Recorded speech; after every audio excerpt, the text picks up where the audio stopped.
All right, well, welcome to the second half of our semester.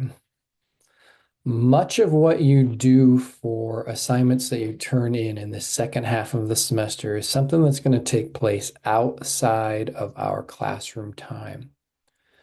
There also will be fewer in-class reminders about these assignments since we're not going to be working on the same content together each class period.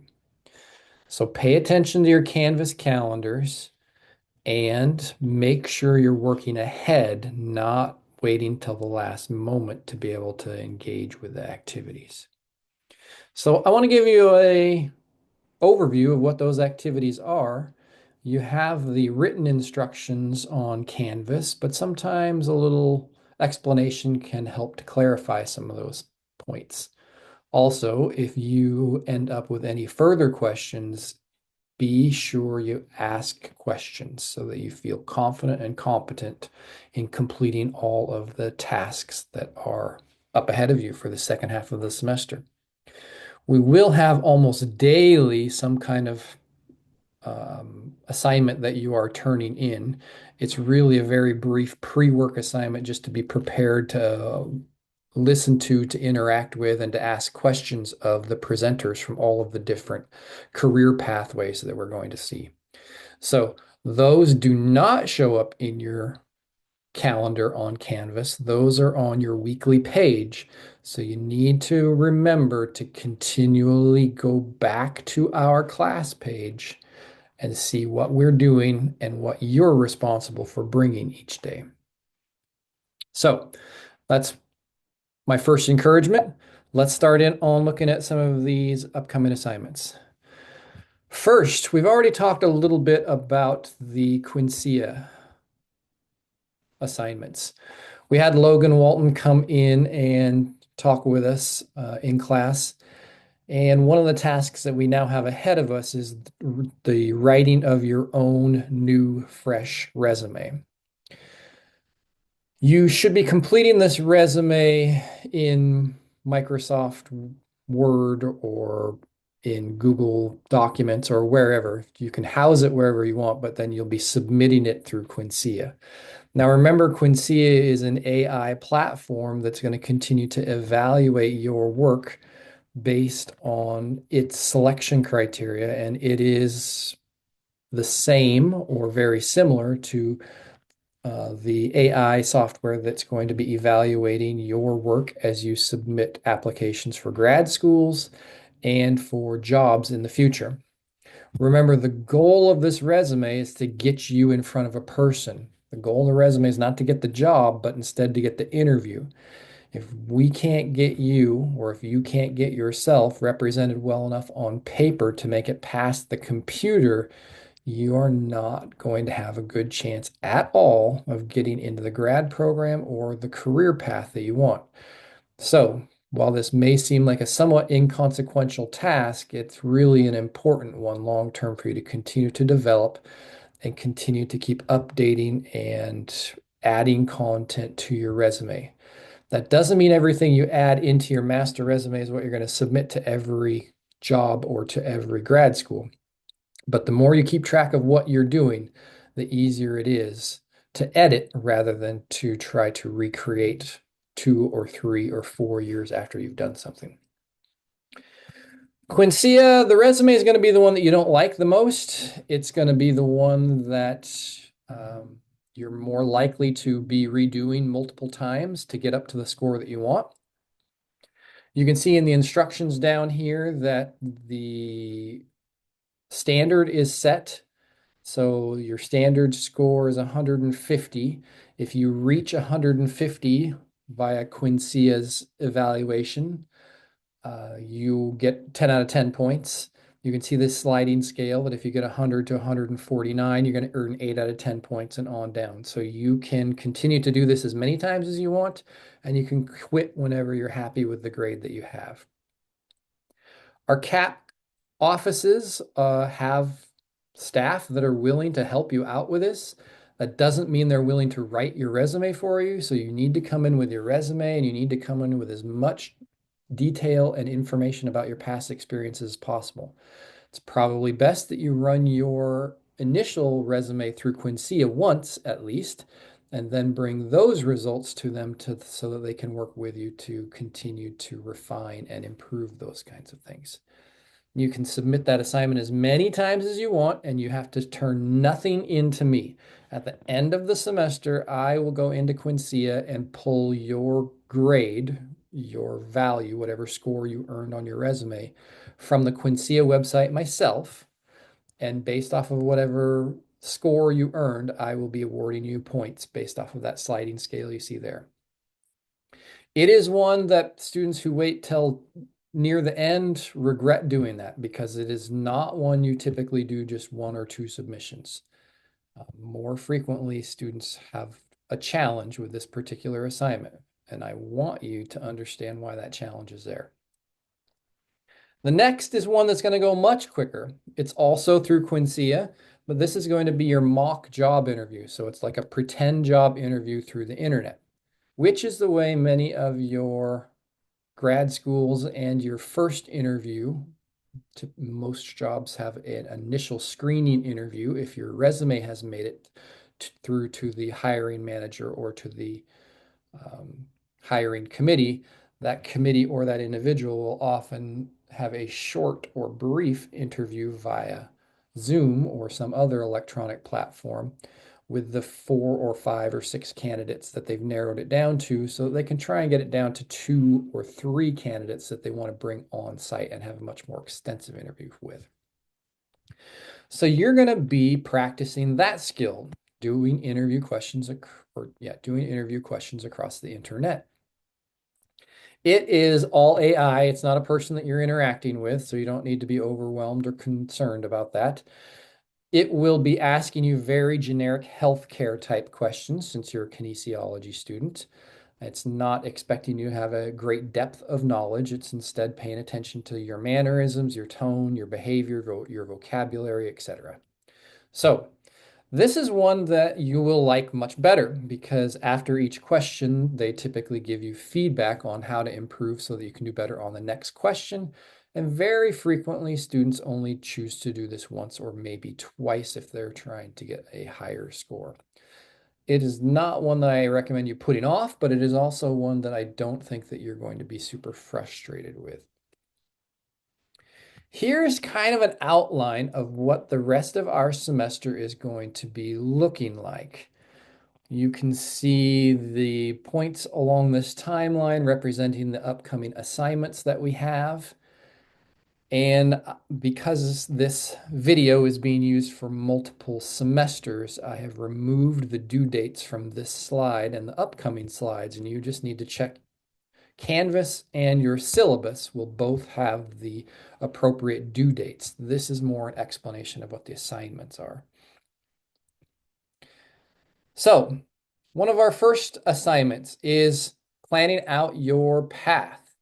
And the way that we're going to do that is through a couple of different assignments. The first thing that I'm going to be asking you to do is develop a course plan. So what classes are you going to be taking for your upcoming school year and for your junior and your senior school year? Now, this should be predicated as you continue to learn and understand more about what needs to go into your resume and what the prerequisites are for the grad programs or the positions that you're most interested in. This is something that should continue to be refined as you continue to talk with your faculty advisor and with your CAP coach. Now, beautifully, one of the spaces in here that we'll get to in a little bit is your CAP coach has probably done most of this work already. So you may have a very easy path through this one. As you plan out your path to the success that you want, we're not only going to be looking at figuring out what academic classes you need to be successful, we're also going to start to plan out and understand what are the other factors beyond just attending and graduating from George Fox that you need to be successful. So one of those is you're going to be looking into a career. Whichever career you choose, you're going to be researching that career and giving me information back about it. And the other is you're going to be interviewing somebody who has or who is employed in that career and asking them information and their advice on how to be successful as they have been successful, along with advice they might give if you should change or if they suggest other areas that might be of interest based on your common interest at the moment. So those are the basic things we're going to be moving on for planning out your path. The course plan, I've already started to talk a little bit about. You can find a number of different structured pieces to help you as you continue to think about what you want to accomplish on the university website.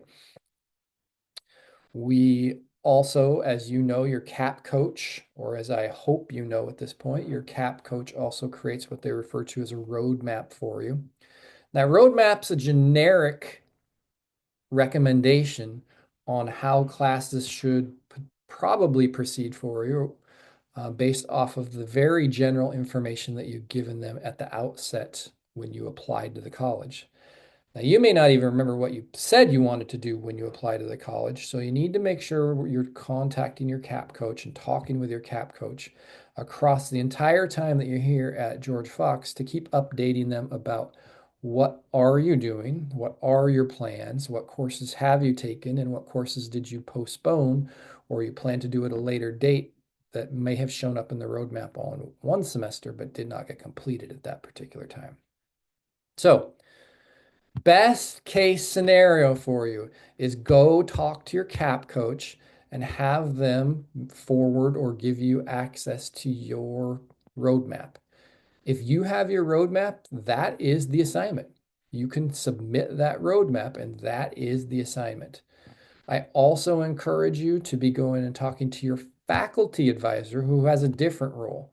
Your CAP coach is responsible for making sure that you meet graduation requirements, that you have the total number of credits done, that the total number of credits in the major are done, that you've completed the core classes that are described or identified as necessary through your course catalog, etc. Your faculty advisor serves a different role. They don't double check all of your courses and all of your credits and all of that every single time. Instead, their role is to help talk to you about what do you want to accomplish professionally and how can we keep helping you be successful and take steps towards that.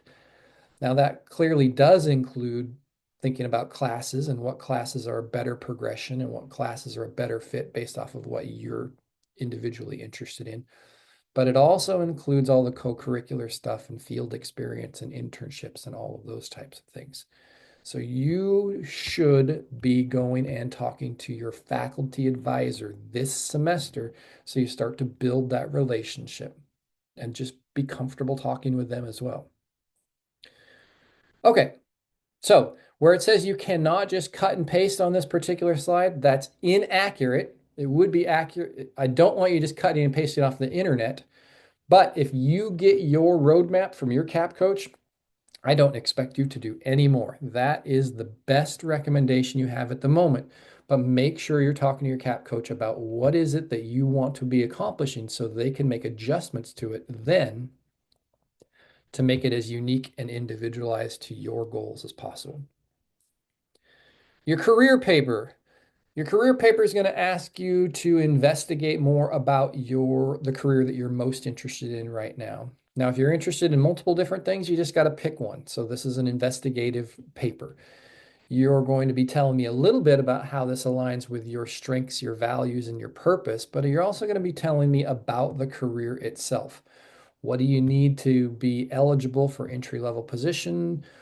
If it requires grad school or doesn't require grad school, what kind of co-curricular things should you be working on establishing so you're a very strong applicant? This is you looking into that career path that you are most interested in and trying to be as clear as you can about what goes into being prepared for that career. The career interview is again where you are going to interview an individual who already is working in the career path that you're most interested in. So there are two pieces that I want you completing in this. The first is an interview itself, and this should not be with someone you already know. This should be you working to intentionally extend yourself and to network and to ask someone who you have not asked these types of questions about what they suggest for preparing to be successful in the career that you are interested in. So you can see a number of questions that are listed there. What I do not want, so listen again, what I do not want is you giving me a transcript. I don't want your paper to have the question listed and then their answer listed, the question listed and then their answer listed, the question listed and then their answer listed. This is not a court transcript I'm looking for. This is a paper where you're going to synthesize the answers. You're going to listen to everything they said and capture what they said, but within the paper, you're going to synthesize that information to tell me what you've learned about the career path that you're most interested in. The second part of that assignment says or indicates to you that I want you reflecting on that. I want you to be thoughtful about, was the interview you did actually helpful or not? Not because of the questions I asked or those pieces, but what do you need to know? Did you get the information you need to know to be better prepared to be successful in the career that you want to be engaged in? So I want you reflecting on what you need to know still and what you need to do still as you start planning out. Not only have you planned out your courses already, but I also want you planning out, okay, I need to be invested in my sophomore year into making sure I get some volunteer hours in this kind of area, or I need to be engaged in this kind of activity, or I want to make sure I'm trying to make this kind of networking contacts. And in my junior year, I'm going to plan to do this. And in my senior year, I'm going to plan to do these kinds of things. That's where we're headed with each of these individual steps. Now, on top of these individual things, you have a couple of group activities. And remember, these group activities, I introduced to you the reason that I have you working in groups within this class. We've started with very low stakes things. As long as you were working in your group and your group got stuff turned in, you all got full points. We continue to elevate that to now we're getting to the point where your group is going to get 1 grade based off of what you submitted. The point of these group activities is content knowledge is only a portion of what makes you a successful employee and teammate. You also need to be able to communicate with people with who operate off of different communication styles. You need to work under timelines together. You need to identify and recognize what each person's unique strengths are. You also need to be able to advocate for yourself and to be able to express in constructive, not combative ways when people are not meeting expectations. We need to practice working with and communicating with people that just work and think and act and operate differently than us, because that's what you're going to encounter in the workforce. The first of these is a couple of research articles. So again, everyone is expected to contribute within this process of the research articles. It's not that half of the group does the first research article and half of the group does the second research article. As we've learned now how to investigate and identify good research articles, what I want you paying attention to is looking for a good research article that is not a meta-analysis, that is not a case study, but is a research article, and you hopefully are better understanding what that is. If you run into an article that your group decides this is really interesting, and this is a topic we really want to go, but I'm not sure if this is actually a research article or not, it'd be a good idea to bring it to me, or you can bring it to Zach in the library or any of our faculty members and have them look at it and help you understand if it fits what we're looking for. Okay, so you guys collectively are going to find research articles that you see a connection to your career path. If you're an ATC, Find an article on something that you're really expecting is going to be helpful for you as an ATC. If, as a PT, you may have different needs. As a EMT or firefighter, you'll have different interests. If you are working in occupational therapy, you'll have different interests. So find an article that has some aspect to it that what it's investigating is something that you think either it really pertains to the clients you're going to be working with or the way that you're going to be interacting, like what kind of treatments you're going to be giving or what kind of communication you're going to be using to help people understand.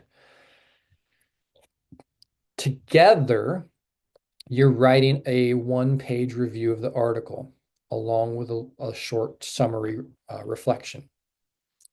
So you're going to be answering these questions. And again, this is not in a bullet point format. This is in a paragraph essay format where you're practicing tying concepts together.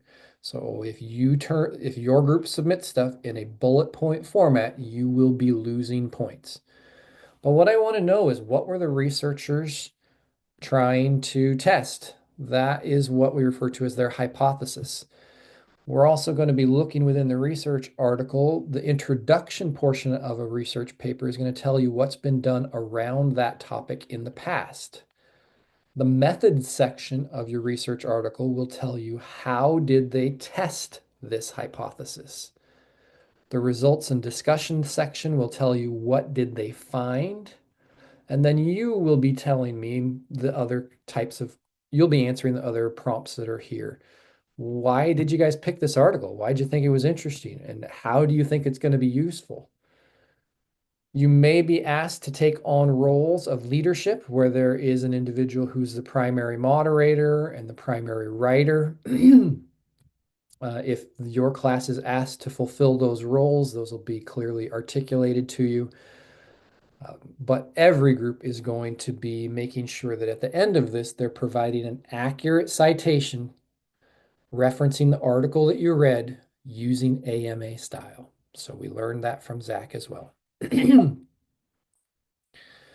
Lastly, after all of those individual projects, after all of those research articles and all of the group work that you've done, the final group project is going to be a bit of a synthesis of all of that content.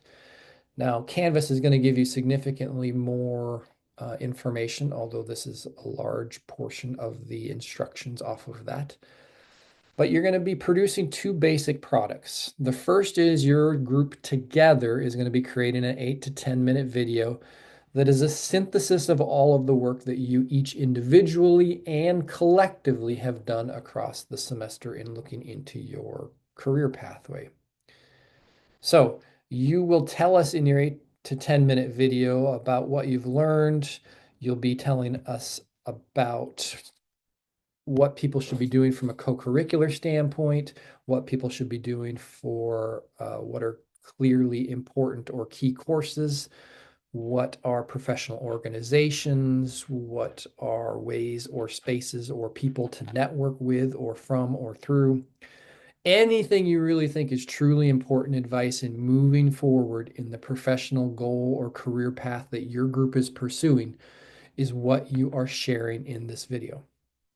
On top of that, you're going to pick one of the articles that your group reviewed and tell us a little bit about that article. Whatever one you thought was most important, most clearly aligned with your career path, share with us a little bit about that article, what they were trying to do and what they found and why you thought that was important.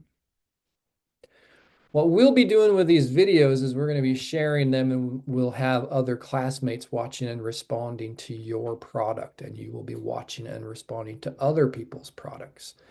So to make it easiest to share, I would like you to just submit those as a YouTube link. If you do not know how or do not have a group member who is able to make a YouTube link from your video, then just make sure you check with me at least 1 week, which is 7 days prior to the deadline to make sure that I can deal with whatever format your video is in to get it out and disseminate it easily to everyone else in the class so that they can review it and see it.